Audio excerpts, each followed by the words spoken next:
Greetings from the Erie Coast. This is Mad Shad. And this is a new series that I'm doing page by page. And this is the first page, first chapter of the MCI course, Infantry Patrolling. I think I figured it all out on how I'm going to do this. I got this extremely elaborate setup where I can talk to you and then flip the camera and go right to the book. So, and I will read along with the book, and you as well can keep this in your archives, download it, whatever, or just take shots of the pictures and do with it from there. Keep them on your phone, keep them on your computer, read them later, print them out if you want. I don't know if that's really what you're supposed to do. I don't know, maybe there's some type of copyright infringements or something, but like I said, this knowledge is general knowledge, and going all the way back to the 60s and 70s, right? This is old doctrine, but it's still relevant and still taught. So without further ado, let's see if we can do this here. First time, boom. And well, bear with me, folks, until it gets into focus. There we go. I had it set perfectly, and then you lose it. So, yep, and it's out of focus. And now it's in focus. Chapter 1. Introduction to Patrolling. 1-1 Introduction. To effectively wage combat, the commander must have timely information of the enemy, and in some situations his main units must be protected or screened from the enemy. This chapter introduces you as an individual Marine or civilian to the means by which these missions are accomplished. In Section 1, you should learn the definition of the infantry patrol and its purposes, and briefly the ways in which two basic types of infantry patrols are utilized. Section 2 deals with individual skills as practiced with an infantry patrol. Section 1, definition, purpose, and general categories of infantry patrols. 1-2, defining the infantry patrol. An infantry patrol is a detachment sent out by the commander of a larger unit to perform an assigned mission of reconnaissance or combat. A. Size. The requirement of the mission will determine the size, equipment, and or organization of a patrol. Some missions, normally reconnaissance missions, may require only 2 to 3 men, lightly armed with little if any special equipment. Other missions, normally combat missions, may require a platoon with attachments and special equipment. B. Task organization. A patrol is always task organized for the mission it is to execute. For instance, if a patrol has the mission of laying a minefield or destroying a bridge, it would be task organized to include engineer personnel. 1-3. Purpose of patrolling. Infantry patrols are used by a commander to collect information about the enemy and to confirm or disprove information received by other means. The commander also uses patrols for the purpose of providing security for friendly personnel and installations, or to harass, destroy, or capture enemy personnel, equipment, and installations. 1-4 General categories of infantry patrols. The many tasks to which an infantry patrol may be assigned can be divided into 2 distinct categories. That is, that of gathering information, reconnaissance, and that of aggression, combat. A. Reconnaissance patrols. These patrols have the mission of providing the commander with timely, accurate information of the enemy and terrain. This may be done by collecting new information or by confirming or disproving previous information. B. Combat patrols. Combat patrols provide security for friendly units and installations, or harass, destroy, or capture enemy personnel, equipment, and installations. Combat patrols also report sightings of all other enemy activity and pertinent terrain features which may not be included within their mission. Summary to Section 1. The definition, purpose, and general categories of infantry patrol have been explained. Review in your mind that you are able to identify each. The two categories of patrols and specific types of patrols within each category will be discussed in detail in a later chapter. Folks, this is a class. This is a course. So if you want to take the class and the course, I thought about it too. There's questions at the end of this that we can take as well. The answers at the end of the book too, by the way. All right, section 2, individual preparations for infantry patrols. 1.6 General. As an individual Marine, you are an important part of the infantry patrol. Let's see if I can get all this in frame. I think I can. Well, maybe not. Stand by. See, I was afraid I'd have to, constantly mess with this thing. Looks like I have to. Anyway. Let me see if I can gather all this. I know, how ghetto is this?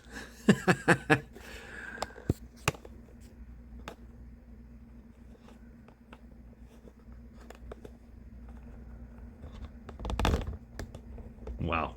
Okay, fine.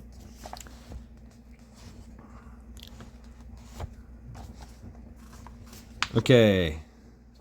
So, all right. Sorry about that, folks. Bear with me. And I'm not editing.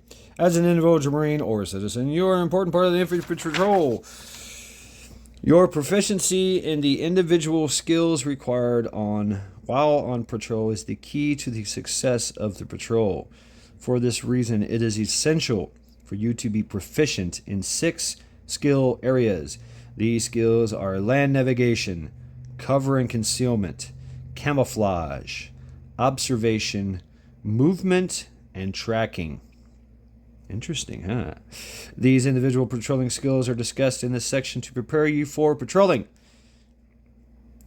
1-7 Land navigation. Importance. Land navigation is one of the more important and complicated individual skills associated with infantry patrolling. Land navigation is the ability of an individual with the aid of a map and compass to travel from one point to another in unfamiliar territory within specified time and area limitations. Without this skill, most infantry patrol missions could not be accomplished. B. Minimum knowledge required. To apply land navigation, you have to be able to read a military map, be proficient in the use of the map and compass together, and in some instances travel from one point to another without the aid of either the map or the compass. Due to the detailed and lengthy nature of learning these skills, they will not be taught in this course, but may be learned by taking other MCI courses on this subject or by successfully completing the performance-oriented land navigation package accompanying the performance-oriented EST package. Okay, anyway. Right. 1-8, cover and concealment. A, cover. Basically, cover is protection from the fire of hostile weapons. Form the habit of looking for and taking advantage of every bit of cover the terrain or position has to offer. Always think of how much cover is needed in a given situation and try to pick an object that will offer that cover before moving from a covered position. Cover may be either artificial or natural. Artificial cover is that which is man-made and is usually found in a stationary defensive situation. It may consist of any man-made objects, but is usually a foxhole, trench, bunker, etc. Wall, whatever. Natural cover is used more while on patrol or at temporary halts. This type of cover may consist of ravines, hollows, reverse slopes, trees, and rocks. A slight depression no more than 15 centimeters, 6 inches, may provide sufficient cover to save your life while under fire. And it's got a very crude picture down there of figure 101, 1-1 of natural cover. That's why I love the whoever did the artwork here. Very simple, but you see the bullets hitting. And anyway, I like art. What can I say? All right, can you see that? Let's see. Yep, there we go. I'm not going to be able to get all the page without keeping it in focus. See how it goes? There's a certain point where it goes out of focus. Yeah. I was hoping that you could keep this. I don't know. Maybe I should go a long ways. Huh? Anyway, concealment. To be effective while on patrol, you must practice the principles of concealment and be familiar with aids used in hiding yourselves from hostile observation. Concealment is nothing more than protection from hostile observation. It, too, may be natural or artificial. Remember that concealment does not protect you from hostile fire. Do not think that you are protected from enemy fire simply because you are concealed from hostile observation. 1. Artificial concealment may be affected by use of man-made objects such as cloth or nets or other natural materials such as brushes, leaves, grass, which are moved from their original locations. Items from natural concealment are provided by your surroundings in their original settings and need no changes to be effective. For example, bushes, grass, or shadows. When seeking concealment, either natural or artificial, be sure to consider the effects of the changes of the season. And you got a nice little illustration there. There's a guy right there. There's a guy right there. That guy and that guy. Yeah, I like. Look at this big head. Look at the day of the walking bush. Yeah. Principles of individual. All right, this is where I got to move it. Principle of individual concealment. The principles of individual concealment are: 1. Remain motionless if possible. Anything in motion instantly attracts the enemy's attention. All unnecessary movement must be avoided. 2.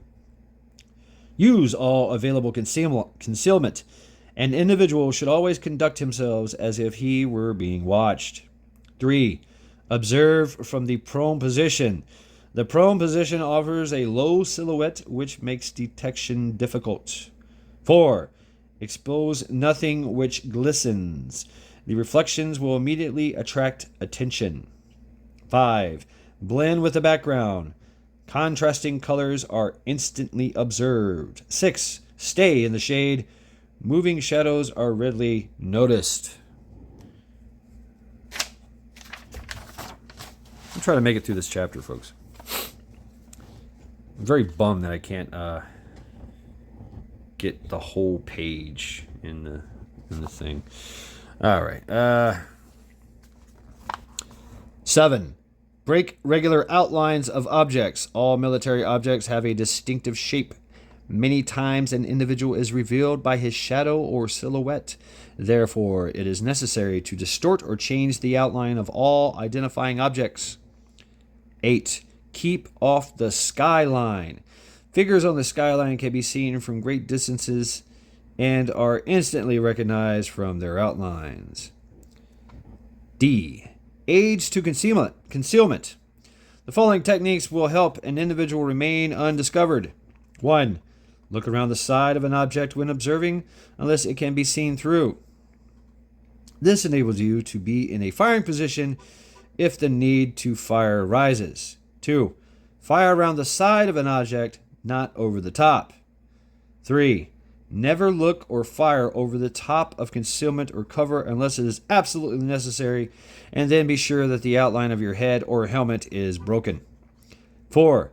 Upon the approach of an airplane, take a prone position face down and remain motionless. If surprised by an airplane, remain in place. Cover your face and hands and do not look up because the oil on your skin reflects light. Truth. All this is truth, actually. 5. Cover any equipment that reflects sunlight. 6. Use extra care when tired. Fatigue leads to carelessness. Camouflage clothing. 7. Camouflage clothing can be improvised from gunny sacks or sandbags. 8. White garments blend with snowy terrain. All right. Moving. Now I've got the whole page, and sorry, you're probably going to have to screenshot each page twice. I apologize. 1-9 Camouflage. A. General. Camouflage involves the measures you take to conceal yourself, your equipment, and your position from enemy observation. The shape or appearance of a person or equipment can be changed by using natural or artificial items such as paint, nets, or vegetation. B. Fundamentals. To be effective in the use of individual camouflage, you should always consider certain rules. 1. Personnel and objects are identified by shape, shadow, texture, color, position, and movement. So that for camouflage to be effective, some or all the above have to be considered. 2. Proper camouflage is achieved when the identity of the object is changed to the extent that it is no longer recognizable from the air or the ground. 3. Camouflage preparation has to begin simultaneously with the occupation of any position and is continuous thereafter. All natural concealment must be used first, then artificial or natural camouflage should be applied. 4. Use only as much material as needed and use materials that will blend in with the surroundings. Too much, too little, or the wrong type of material will give you or your position away. 5. When camouflage work is complete, it should be inspected, if possible, from the enemy's point of view. This is the surest way to check its effectiveness. This is very important, folks, because observation, we know that surveillance and observation from the ground and the air is a major struggle. It has always been a major struggle to try to circumvent. C. Individual camouflage. When you are a member of any patrol except an ambush patrol, you should remember that you will be on the move most of the time. For this reason, the areas the patrol will be moving through should be considered before applying camouflage. Moving the page again. All right.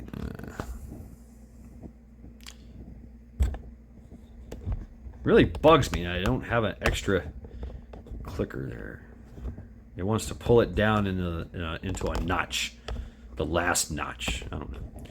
Maybe I'll do this some type of way here. That might be it. I don't know.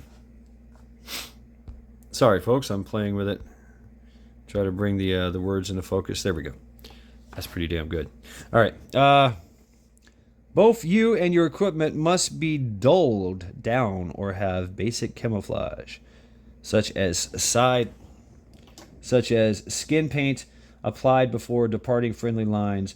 The following rules must be applied before and during an infantry patrol. When applying individual camouflage, start at the top and work down. If you only knew what kind of position I'm sitting in, you would, what the hell. 1. The helmet outline and texture should be changed. The camouflage cover or helmet net can be the basis for this. Pieces of burlap, garnishing, or local foliage can then be added or deleted as required. 2. All exposed skin areas should be toned down. Skin oils make exposed skin stand out, especially if exposed to light at night, such as moonlight or light from a flare. Dark, irregular splotches should be used on the shine areas, like your forehead, cheekbones, nose, and chin. And the shadow areas around the eyes, under the nose, and under the chin should be splotched with light colors. Splotched. You know this is old. They use the word splotched. It's been splotched. If camouflage clothing is not available, the regular utility uniform may be daubed, D-A-U-B-E-D, daubed, in irregular splotches of the appropriate colors. The web and individual equipment may also be camouflaged in this way. And of course, they show you a very A very crude illustration of camouflage. Although this is pretty good. This is pretty good. This looks like a homeless guy. But yeah. Anyway, carrying on.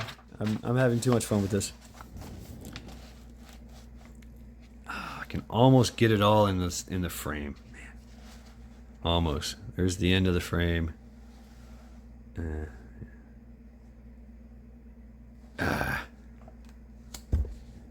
Anyway, we'll just have to push forward. 4. Weapon outlines should be broken up by use of foliage, tape, or burlap garnishings. Care should be taken when camouflaging weapons to ensure the weapon's proper functioning is not impaired. Camouflage should be kept away from the weapon's moving parts. For a night patrol, use as little camouflage as possible and try to keep from using natural foliage as it is noisier during movement. Interesting, eh? 1-10. Movement. A. General. Motion and noise naturally attract hostile attention. While a little movement or noise may not tell the enemy exactly what is taking place, he will become concerned enough to check into the matter. An infantry patrol should move in such a way as to remain undetected until exposure is necessary to accomplish the mission. B. Individual preparations. Some simple but life-saving rules to observe before starting each patrol are listed as follows. 1. Camouflage yourself and your equipment. 2. Tape your identification tags together and to chain into the chain so they cannot slide or rattle. A lot of these things are stuff that is very pertinent to military. 3. Tape your weapon swivel and keepers to prevent noise and snagging. That's very important. 4. Pad or tape loose items of equipment. Use plastic canteens. Okay. 5. Wear soft, well-fitting clothing, starch clothing, swishes as you move, and loose, baggy clothing may snag on brush. Use thigh ties on the utilities to take up slack and ankle ties when you do not use blousing garters. This is a really old. No other tie downs should be used at any time. They may interfere with circulation in the legs and feet. In cold weather, poor circulation may lead to frostbite and other cold injuries. Okay. Yeah. Anyway. Blousing garters, boot bands. Okay. Yeah, they called them blousing garters, but they're boot bands. All right. Yeah, I know. Shut up, Army. Quit making fun of me. Wear a soft cap with its less distinctive outline, unless required to wear the helmet. The helmet may muffle or distort sounds, especially if there is a slight breeze. If you ever wore a helmet for a long time, that you'll hear that whistling. That it goes right through the helmet, fucks you all up. Do not carry unnecessary equipment. You cannot move rapidly when weighed down. 8. Use silent arm and hand signals whenever possible. C. Aids in daylight movement. Certain actions, reactions of enemy and friendly units and certain terrain features will be aids to your movement as part of the infantry patrol. Let me raise up here so we can get all of it in. Yep, there we go. And now I can't read it. Oh, there it is. 1. In daylight, move only when necessary. Then move by bounds. That is short distances at a time. Observe, then move again. 2. Before you start from your present positions, always select the position you will stop in next. Observe the area carefully for enemy activity, then move to the new position by the best covered and concealed route available. 3. Use fog, smoke, haze, or other movement, both friendly and enemy, battle noises, and natural noises to mask your movement and sound of your movements. 4. Move in tall grass when the wind is blowing. Change direction slightly from time to time. Moving in a straight line causes the grass to move unnaturally and may attract enemy attention. All right. 6. Do not disturb animals or birds. If disturbed, they will attract the enemy's curiosity. We've all seen that, in movies, all of a sudden a flock of birds go flying. Ah! Yeah. 6. Crossroads and trails at low spots, curves, or culverts. Cross quickly and quietly. 7. Avoid areas with many loose stones or steep, slippery slopes. If you have to move on a slope, dig the edges of your boots into the ground to avoid slipping. Okay. 8. Avoid clearings if at all possible. If you must cross open spaces, follow along low areas where possible. B. Night movement. Rules for moving at night are, in some cases, quite different from rules for day movement. The main factor for this difference is the darkness and its protective concealment. The main rules for preparing for and moving at night are as follows. 1. When alerted to the fact that you are to be a member of a night patrol, you should start thinking of your night vision. Night vision can be attained by remaining in the dark for at least 30 minutes. Red lights or red glasses may also help, but these are seldom available to ground troops. Once your maximum night vision has been attained, additional time in the dark or straining will not improve it. Some people will have to remain in the dark longer to attain maximum night vision. Fatigue, lack of oxygen, long exposure to bright light, and alcohol in the system within the past 48 hours, that had to be in only Marines, right? Will slow down attainment of maximal night vision. Age will decrease night vision potential. 2. Observe the rules of preparation of individual movement detailed earlier. These rules, especially the ones concerning the padding or taping of loose equipment, can be lifesavers during night movement. 3. It is best to move at night when other sounds may distract the enemy. Some such sounds may be shelling, the wind, or small arms fire. Remember, the night is your concealment. Concealment is up to you to move silently. 4. This one, I don't know. I'm going to have to talk about this one. This may or may not be the correct. 4. Step high and bring your foot down, toe first, in order to avoid swishing tall grass or breaking twigs. When you have cleared an area with your forward foot, repeat the process with your rear foot. Okay, we're going to stop here for a minute. That might be useful in that situation, but not all situations dictate that you prance around like a freaking fairy tiptoeing through the fucking woods. Anyway, I like to use the Apache method, heel to toe. That works. Stalking. Anyway, this was written back in the 60s. What can you say?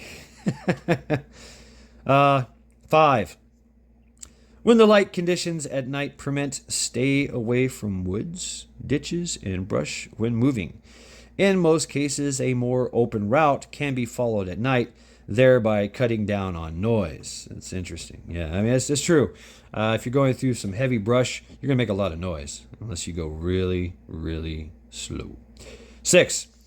Stay to the low ground when possible at night. It is much easier to skyline yourself at night because the enemy is usually set in and at ground level. Right? 7. Refrain from running at night. A running person can be heard at a great distance, especially if he is crashing through brush or falling, which is what you're going to do. 8. You can stop a cough by pressing lightly on your Adam's apple. A sneeze can often be stopped by a slight upward pressure on your nostrils. Yawn when you get a ringing noise in your ears. What? Yeah. If you have to whisper, first expel most of the air from your lungs. This will keep you from hissing. Hey, pss, pss. Right? 9. Don't cut protective wire unless it is absolutely necessary to accomplish your mission. If you must cut wire, first wrap the strand to be cut with cloth or tape to deaden the sound. Then cut close to a post or picket. Secure the short end to the picket and then make sure all spring is released from the long portion before it is laid down. Concertina must be handled with special care in this regard because it is very springy. Where possible, leave the top strand intact so as to delay detection. You must remember that enemy protective wire will probably be booby-trapped and covered by observation and fields of fire. Interesting. 10. Consider all patrols. I'm sorry. There we go. 10. Consider all patrols or persons contacted to be hostile until proven friendly. When you meet someone, crouch low and get the approaching person silhouetted against the sky, and at the same time to offer him an indistinct target if he proves to be an enemy. If fired on close to enemy lines, do not return the fire except to avoid capture. All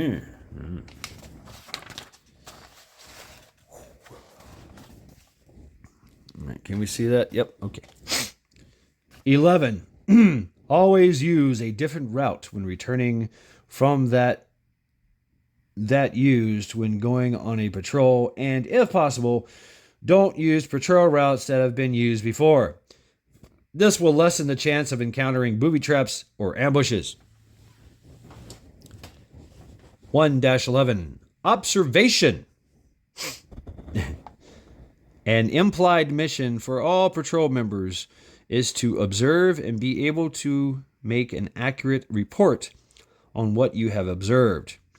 You may be able to recognize the enemy and his activity better by using the 6 factors of recognition discussed below. On some patrols, such as reconnaissance patrols, the primary mission will be observation. To observe properly, you will need to select a position from which to observe and become proficient in using the techniques of observation. B. Factors of recognition. The 6 factors of recognition can be used to identify the enemy and his activities in a rapid, systematic manner. 1. Shape. The first and probably the most important factor of recognition is shape. A familiar shape such as a man, vehicle, or weapon is usually noticed very rapidly, even at great distances. You should take into consideration that in most cases the hostile shape will probably be altered to some extent by use of camouflage. 2. Shadow. At times a shadow shows up better than the object itself, especially from a high vantage point. When scanning an area that may hide hostile forces, pay particular attention to any shadows. 3. Texture. Look for smooth surfaces or unnatural textures in any area of observation. Most natural objects have a rough, non-glossy appearance. Some smooth surfaces, which may give the enemy away, are windshields, weapons, helmets, mess kits, field glasses, and even the shine on his boots. 4. Color. Pay particular attention to a color that contrasts with its background. The enemy may use the wrong shade of color in an attempt at camouflage. 5. Sitting. Certain things belong in certain places. Remember the saying, a place for everything and everything in its place. When things are out of place, they are readily noticeable. Look for instances where the enemy has changed an area by adding or taking away something that affects the appearance of the area. Making things look like they belong is called sitting. 6. Movement. I know, as I move it. Can you see it? Yep, there we go. 6. Movement. Motion will naturally attract your attention.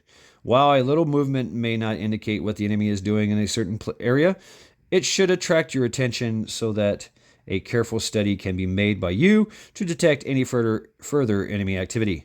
Note, when using the 6 factors of recognition to observe the enemy, you should remember that the enemy may very well be using the same factors to observe you. So, you should select your observation position with care. C. Observation positions. During a patrol, you may occupy one or more positions from which to observe. These, simply stated, are positions from which you can observe the enemy or his installations and remain undetected yourself. Some simple rules when selecting an observation position are as follows. And we got a nice little diagram. Yeah, figure 1-4. That's it right here. Yeah, so there you go. Looking over, wrong. Wrong. Looking over, wrong. Laying down in the middle, wrong. Oh, it shows right too. So wrong, right. Let's see if we can do that. Yep. Boom. Here we go. That's a pretty good diagram. Wrong, right. Wrong, right. See the background? Wrong, right. He's in the draw, and he's got background vegetation. Wrong, he's out in the open. Right, he's covered. Background. Wrong, just kneeling in the middle. Right, there you go. There you go. Standing right at the opening of a window is wrong. Standing back from the window is right. This one, wrong. This one, he looks like he's covered in bricks, right? Here's another one. Wrong, just laying on the grass, right? Laying next to a bush. Yeah, so I like the art. I like the figures. All right, boom. Before starting, you should study the patrol route by use of maps and aerial photos. Then select the positions which may be used for observation points. 2. A potential observation point should be observed closely before being approached in order to ensure that it is clear of enemy personnel. 3. Having chosen the exact spot from which to observe, move to it by the most covered route. 4. Ensure that you have proper background to remain undetected while observing. Once in position, avoid all unnecessary movement. 4. Techniques of observing. Before an enemy can be successfully engaged and defeated, he first has to be located. You can locate him effectively with little danger to yourself by observation. The proper techniques of observation are as follows. 1. When observing during daylight hours, you should first scan the entire area quickly. If no obvious enemy is observed, look at the ground nearest you. Your most dangerous enemy will be there. Begin your visual search in narrow strips of 50 meters wide or less. Observe from right to left, then left to right, parallel to your front. Overlap the strips so that no terrain or objects are missed and your search extends outward. Continue in this manner until your entire field of view has been searched. That's cool. We used to follow the 5, the 25, and the 50, and the 200. So I would look at what's in front of me, 5 meters. I look what's in front of me, 25 meters, and from there, 50 meters, 200 meters, 1,000 meters, right? So, where are you going to step?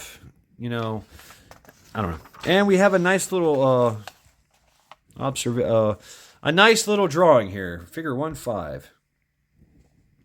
Gotta love that. Scan in 50-meter strips. Overlap the strips. Yeah.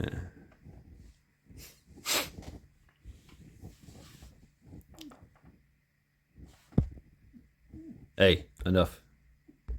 Charity, no. I know. Oh, this is an easy one here. 2. Observing at night or in dim light is very different from day observation.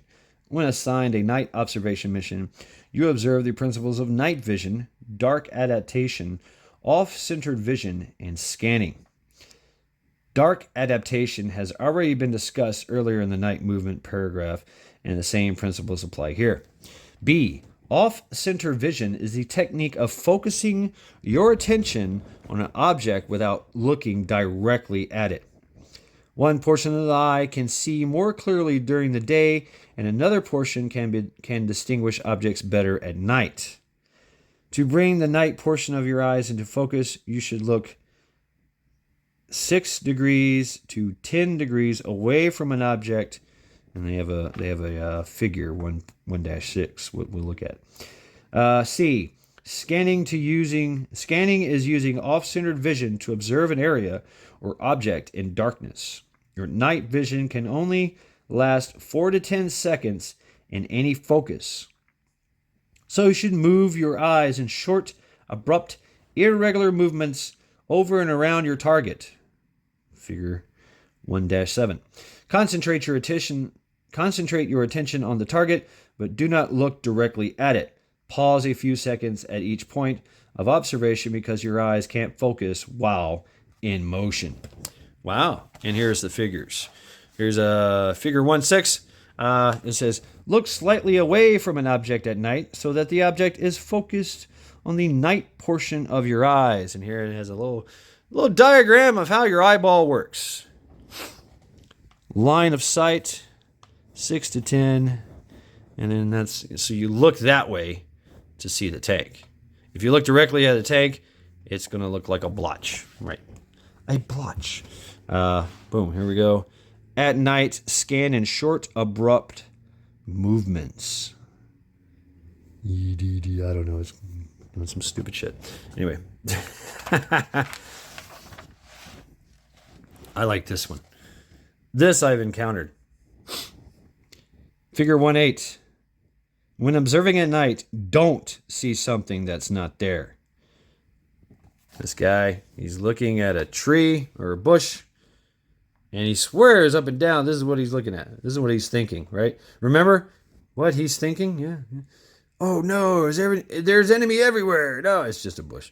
So you scan over it and around it. You scan over it, around it, and you realize it's a bush. 3. A word of caution. If you stare directly at something long enough in the dark, you can see just about anything you care to. Figure 1-8. 1-12. Tracking the enemy.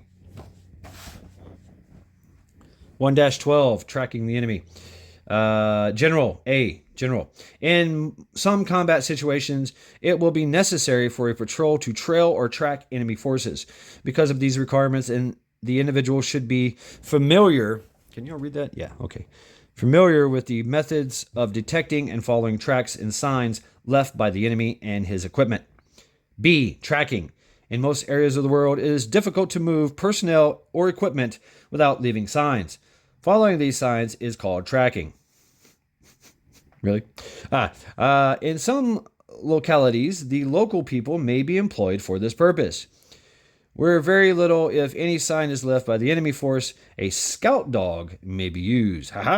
If available. Roof, roof. Fire missiles! However, for reliability and immediate interpretation of the signs left by the enemy, you, the individual Marine or civilian, should be familiar with the methods of finding, interpreting, and following signs left by the passing enemy. 1. Trail indications. Some of the signs which will indicate passage of the enemy are as follows. A. Footprints, or portions of footprints. It should be known what type of footwear the enemy is likely to be wearing, so there will be no confusion with tracks made by friendly troops.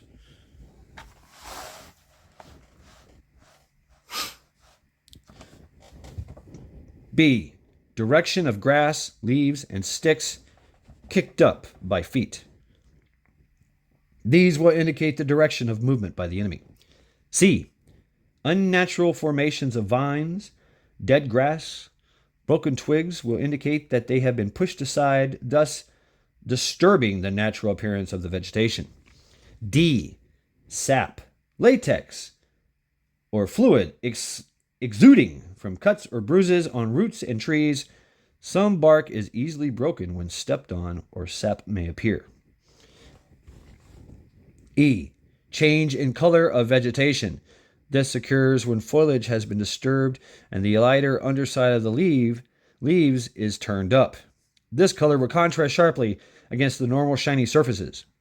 On the ground, the color pattern of the leaves will be distinguished by the dark shadows cast up by turned up leaves and by dark undersides contrasting with the brown color of the other dry leaves.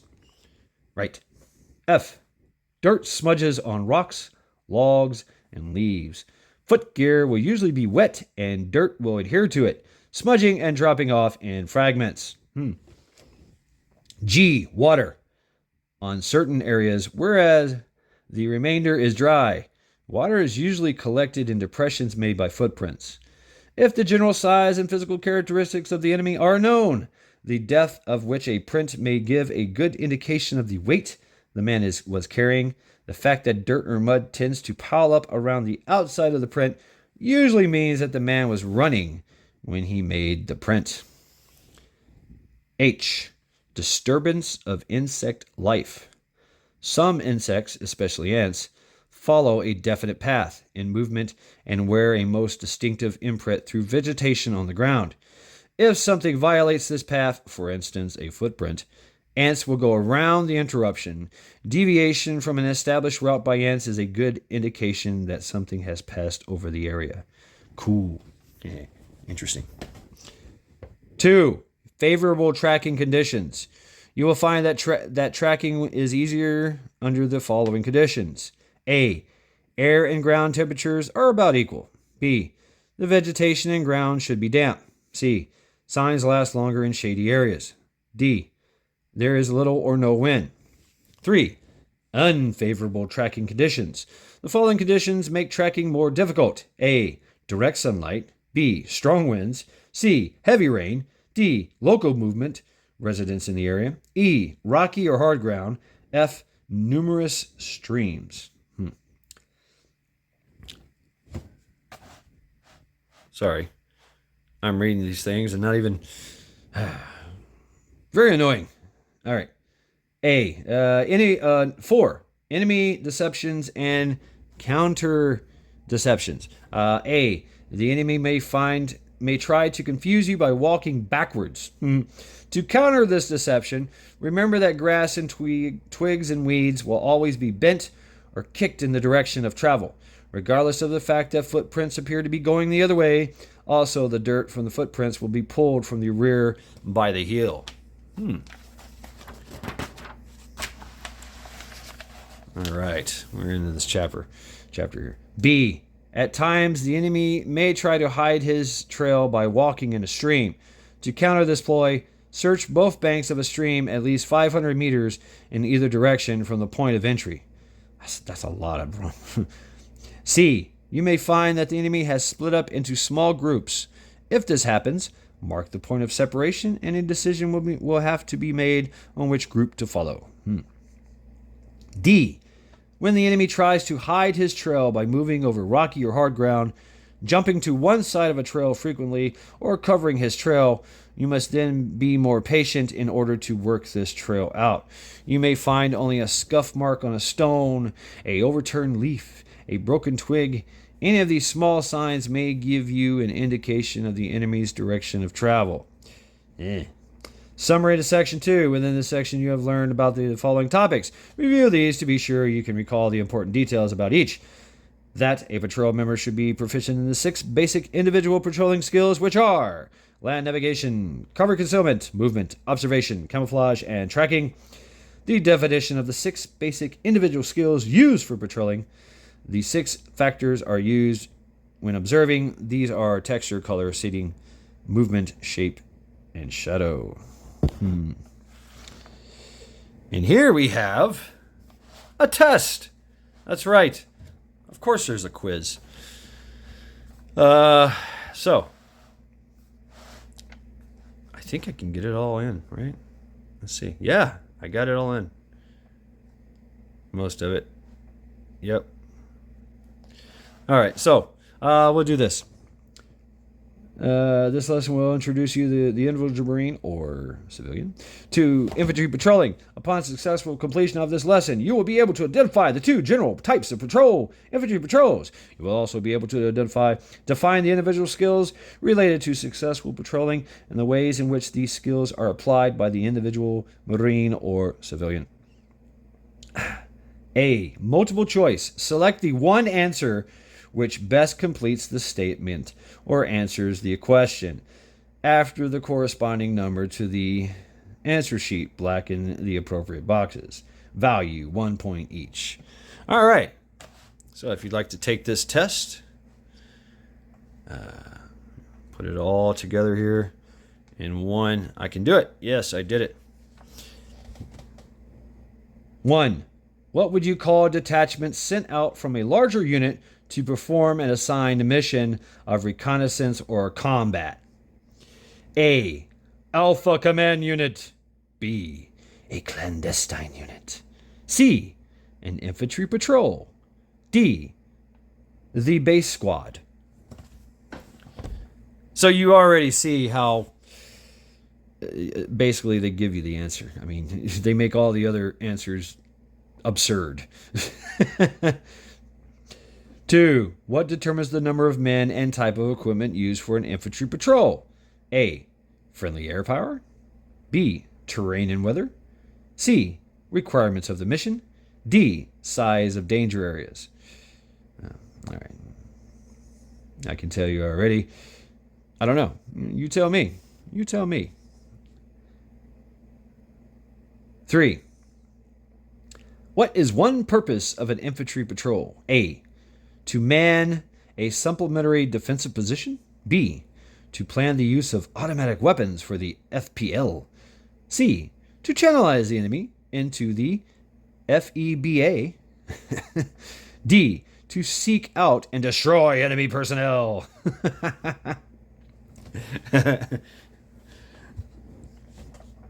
4. What are the 2 types of missions assigned to an infantry patrol? A. Brief and extended. B. Primary and alternate. C. Supported and unsupported. Or D. Combat and reconnaissance. 5. What type of patrol is used to confirm or disprove previous information? A. Reconnaissance. B. Combat. C. Extended. D. Primary. 6. Collecting information about the enemy will be the primary mission of which infantry patrol? A. Combat. B. Security. C. Reconnaissance. D. Flank. All right. Which mission may be 7. Which mission may be assigned to a combat patrol? A. Man alternate positions. B. Provide security. C. Dig foxholes. D. Man defensive positions. Yeah.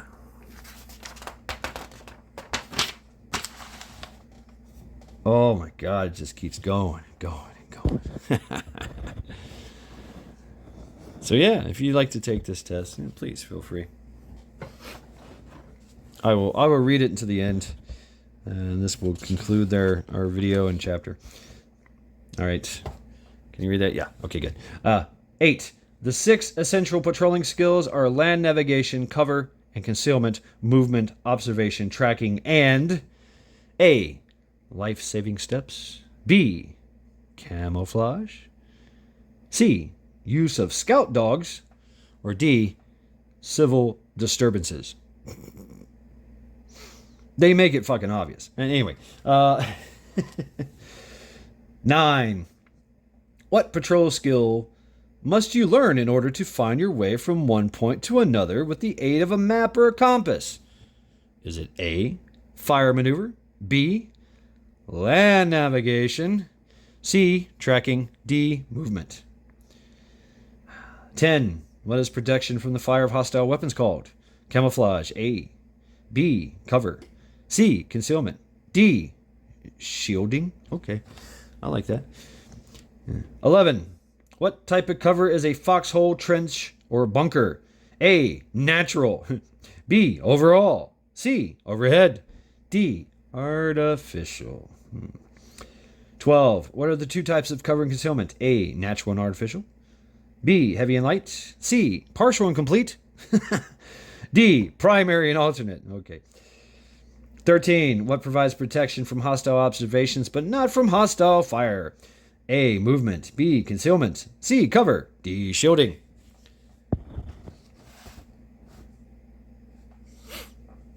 There we go. Yeah. 14. Which is not a principle of individual concealment? A. Remain motionless. B. Exposing nothing which glistens. C. Do not stay in the shade. D. Break regular outlines. 15. Concealing or changing the shape of a person or piece of equipment by using paint, nets, or natural vegetation is called A. Cover. D. Counter deception. C. Feature changes. D. Camouflage. 16. When does camouflage preparation begin? A. Simultaneously with the occupation of any position. B. The first part of each morning. Yeah, right. Drink your coffee, do your camouflage. C. Before departing the line of departure. D. The second phase of offensive combat. Okay. 17. The best way to check complete camouflage is from A point 500 meters from the camouflaged object. B. A higher level. C. The enemy's point of view. D. Ground level in the afternoon. Why only in the afternoon? You get the point. 18. The proper application of camouflage calls for all exposed skin areas to be A. Painted in stripes of green and loam. LOAM. I've never heard of that. B. Washed to prevent an oily shine. C. Covered with mosquito netting. Yeah, some places you need to. Or D. Toned down to prevent shine. 19. Why is proper movement while on patrol so important? A. So as to remain undetected. B. To be able to track the enemy. C. So you can carry a heavier load. What? D. To use dead reckoning more quickly. I love the absurdity. 20. What is the primary advantage of night movement? A. Things are quieter then. B. Movement is concealed by darkness. C. You can use night vision devices. Yeah! D. You can cover a larger area. 21. Normally, how long must you remain in the dark before you attain your full night vision? A. 15 minutes. B. 30 minutes. C. 1 hour. D. 2 hours. Individual dictates. That would be the answer. So none of the answers are correct. 22. An advantage of night movement over day movement is that you can move A. More swiftly. B. By a more open route. C. Along skylines. D. With no attempt at silence. 23. To be able to make an accurate report of enemy activity in your patrol's area, what patrolling skill must you be proficient in? A. Cover. B. Fire maneuver. C. Observation. D. Movement. 24. Of the items listed, which two are not factors of recognition? A. Movement and setting. B. Color and texture. And we're not even on the page. Oh, I'm sorry. Here we go again. There we go. That's where we are. Of the items listed, which two are not factors of recognition? A. Movement and sitting. B. Color and texture. C. Size and simplicity. D. Shape and shadows. 25. After having chosen an observation position, you should move to it immediately. A. Immediately for maximum effort. B. By bounds. C. By the most covered route. D. After dark.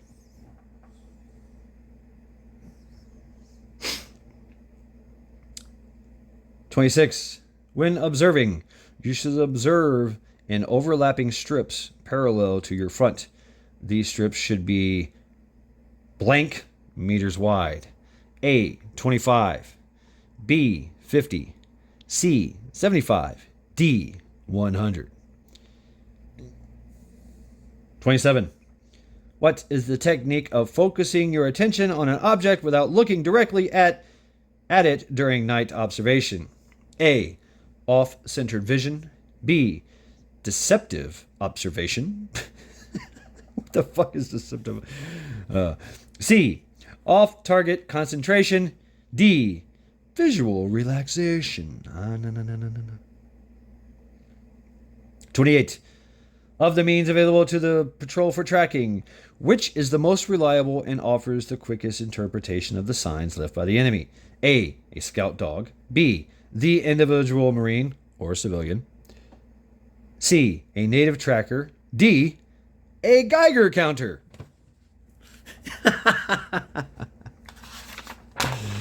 Oh, yeah. All right, here we go. Now we've got some matching going on here. Let's play the matching game. Ha ha ha. Yeah, interesting. B. Matching.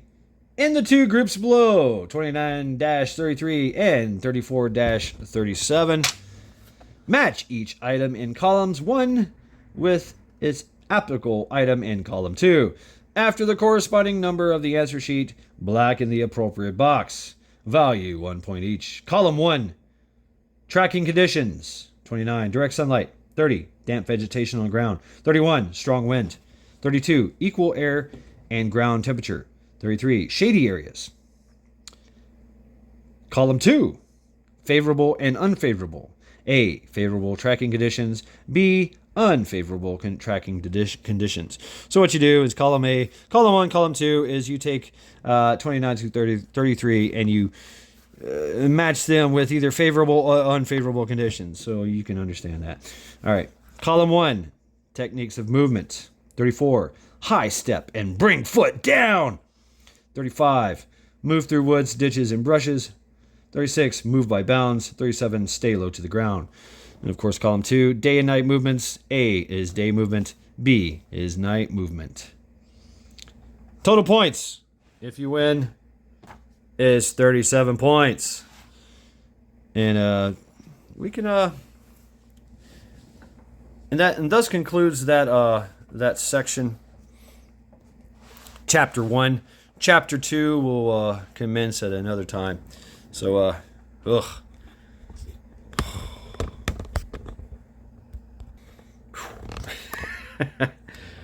This was grueling. This was grueling for me. I literally had to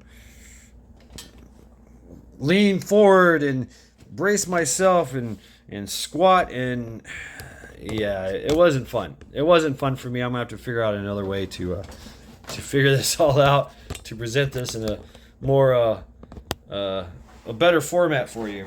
So thus concludes chapter 1 of Infantry Patrolling by the Marine Corps Institute, and the test quiz that follows. In the next or in the comments, I can give you the answers. It's pretty obvious what the answers are, but the answers are in the end of the book. So it's what they do. They take the page, they turn it upside down. It's got all the answers. 1 is A, 2 is B, 3 is C. You understand? But yeah, so it's interesting. So, but yeah, if you want to play that game, please. The next episode of Infantry Patrolling, Chapter 2, we will give out the answers for Chapter 1 if you wish, if you want to take the quiz.